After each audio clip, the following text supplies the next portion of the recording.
Passage 2. Listen to part of a conversation between a prospective student and an admissions counselor. Admission counseling. Hello, I am Jane Smith. Hi, Jane. I understand you were thinking about applying for admission to our university. Yes, your school has a wonderful education department and I am very interested in teaching. Well, it is very good to be thinking about the future. Have you thought about what age level students you are interested in teaching?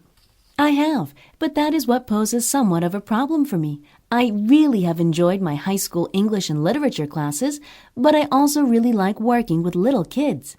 I certainly understand your dilemma, but it really needn't be a problem for you at this point. Well, why is that? I thought I would need to know exactly what I wanted to study when I applied for college. Well, some students do and others don't. Most students have a general idea before they enroll, but not all students stay on the educational path they started out on. What most students don't realize is that all first-year or freshman college students will be taking what we call core classes.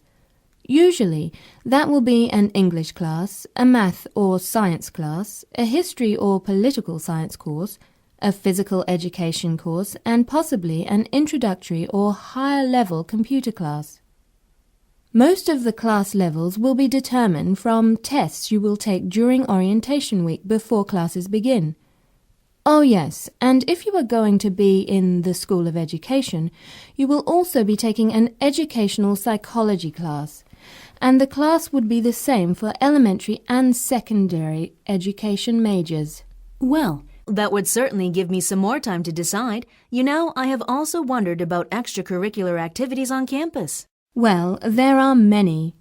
Have you participated in any activities during your high school years? Oh, sure. I have been a cheerleader all 4 years, and I have belonged to student council and the history club.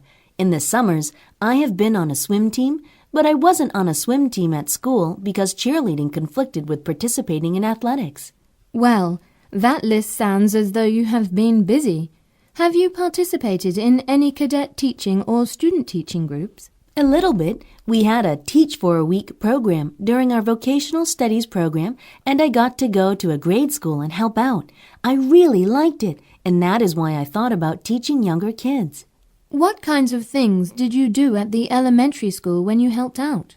Oh, I played games with the kids when they were on the playground. I also read them stories, and I helped the teacher grade papers.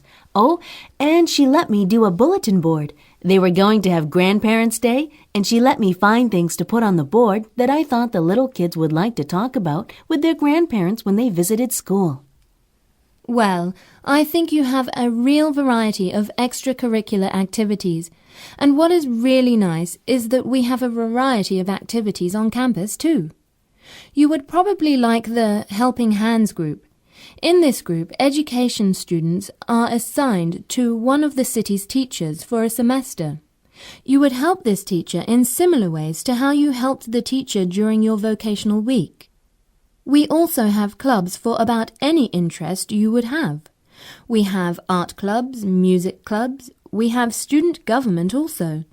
I can't think of all the clubs, but I am going to give you some materials to read when you get home, and you will find out about all the clubs we have in the pamphlets I'm going to send with you.